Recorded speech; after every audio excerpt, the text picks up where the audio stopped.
घुम्दै फिर्दै आयो फेरि भोट हाल्ने दिन।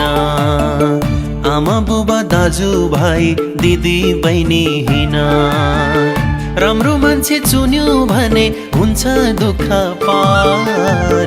निर्वाचनमा भोट हाल्ने हाम्रो अधिकार।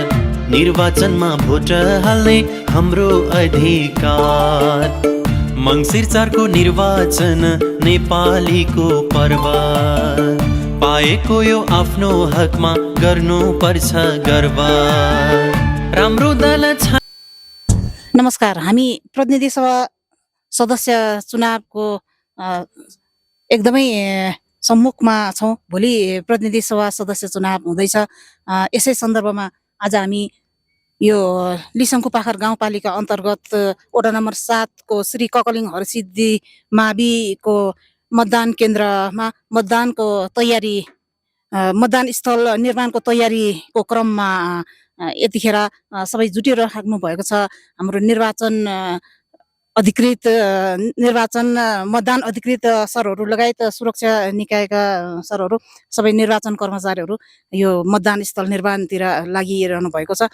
यो अवस्थामा हामी यो निर्वाचन क्षेत्र सिन्धुपाल्चोकको निर्वाचन क्षेत्र नम्बर 1 अन्तर्गतको यो लिसङ्खुपाखर गाउँपालिकाको वडा नम्बर 7 को ककलिङ हरसिद्धि माविमा विगतदेखि नै यो अलिकति संवेदनशील चाहिँ मतदान केन्द्रको रूपमा चाहिँ चिनिएको छ समग्र रूपमा हेर्दा पनि गाउँपालिका भित्र।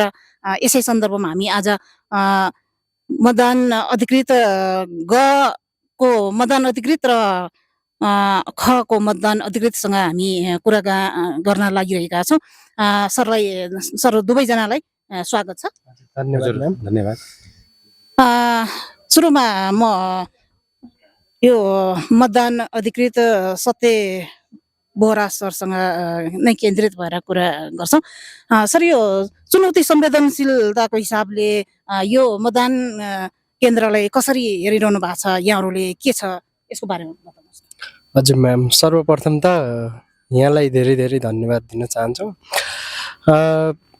हामी चाहिँ अस्ति 17 गते नै हामी यो मतदान स्थलमा आइपुगेका थियौँ।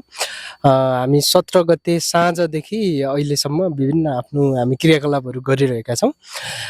अहिलेसम्म हजुरले ठ्याक्कै सोधेको प्रश्नको उत्तर दिँदाखेरि हामी मतदान स्थलमा पुगेदेखि अहिलेसम्मको समय अवधिभित्र चाहिँ त्यस्तो किसिमको कुनै पनि हामीले अप्ठ्यारो महसुस गरेको छैनौँ र त्यस्तो महसुस भएको छैन भनौँ न। योभन्दा अगाडि पनि यसो सुन्दाखेरि चाहिँ यो चाहिँ 3टा केन्द्र मतदान केन्द्र भएको स्थल हो। म चाहिँ ग मतदान केन्द्रको अधिकृत हो। अनि योभन्दा अगाडिको विगतका कुराहरू सुन्दा होइन र हामी आइसकेपछिदेखि अहिलेको समय अवधिभित्र त्यस्तो कुनै किसिमको त्यस्तो अशान्ति हुने कुरा चाहिँ हामीले चाहिँ महसुस नगरेको अवस्था छ। हजुर, यो 3वटा मतदान केन्द्रमा चाहिँ विशेष गरेर तपाईँहरू कतिजना कर्मचारी परिचालित हुनुहुन्छ? मतदान अधिकृत हजुर हुनुहुन्छ, हजुरको परिचय चाहिँ? मेरो नाम भरत राय। म चाहिँ हरसिद्धि ककलिङ मतदान केन्द्र खका मतदान अधिकृत। अब अहिले हाम्रा कर्मचारीहरू नेपाल निर्वाचन आयोगले पठाएका मध्ये भनौँ कमा 6 जना छौँ र खमा पनि 6 जना र गमा पनि जम्मा 6 जना गरी जम्मा 18 जना कर्मचारीहरू हामी खटिएका छौँ निर्वाचन सम्पन्न गराउनको लागि। हजुर, सत्य सरसँग यो मतदान स्थल चाहिँ निर्माणको चरणमा देख्छौँ हामी। यो आज सम्पन्न गर्नुहुन्छ तपाईँहरूले, के छ? हजुर म्याम, हामी आज बिहानैदेखि यो मतदान स्थल चाहिँ यो सम्पन्न गर्ने कार्यमा चाहिँ हामी लागि परिरहेका छौँ।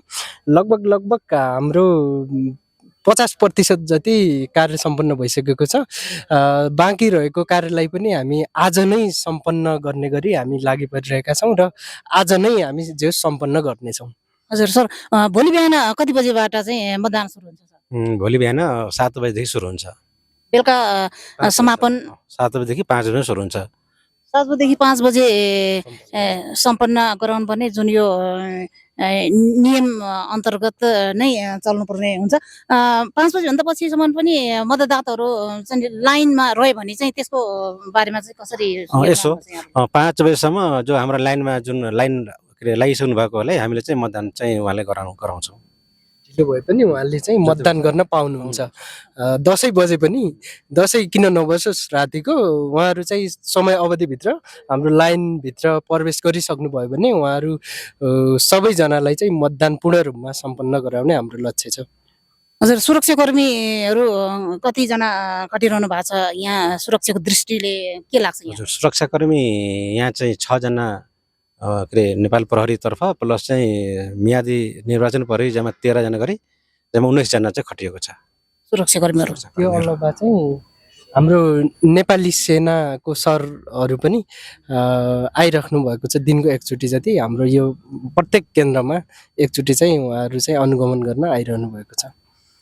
हजुर, यो विगतको निर्वाचन र यो अहिलेको निर्वाचनलाई यहाँले कसरी हेर्नु भएको छ?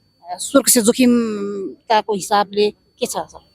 सुरक्षाको हिसाबले भन्दा त यहाँ हामीले अहिलेसम्म त सहजै महसुस गरेका छौँ। त्यस्तो खासै अप्ठ्यारो त नहोला कि अब हामीले आफ्नो तर्फबाट आफ्ना पूर्ण रूपमा नै अब कर्मचारी खटाएर यहाँका सुरक्षाहरू लगाएर शान्तिपूर्ण रूपमा नै हुनेछन् जस्तो लाग्छ मलाई त। के छ, हिजो सर्वदलीय बैठक सम्पन्न भइसकेको छ। एउटा खालको चाहिँ निर्णय पनि भइसकेको होला, निचोटमा पनि गइसकेको छ। सबै दलका प्रतिनिधिहरू यहाँ निर्वाचन अधिकृतहरू सहित यो चाहिँ अशक्त ज्येष्ठ नागरिकहरूको विषयमा कसरी चाहिँ यहाँहरूले निर्णय गर्नुभएको छ? हामीले ज्येष्ठ नागरिक र अशक्तहरूको लागि छुट्टै लाइन नै यहाँ उसमा बनाएका छौँ र उहाँहरूलाई हामीले पहिलो प्राथमिकता राख्छौँ र उहाँले चाहिँ हामी पहिलो भनौँ न मतदान गऱ्यो। उहाँले चाहिँ हामीले त्यसरी सुरक्षित हिसाबले चाहिँ यहाँबाट हामीले पुरै व्यवस्था गरेका छौँ, उहाँहरू पठाउँछौँ।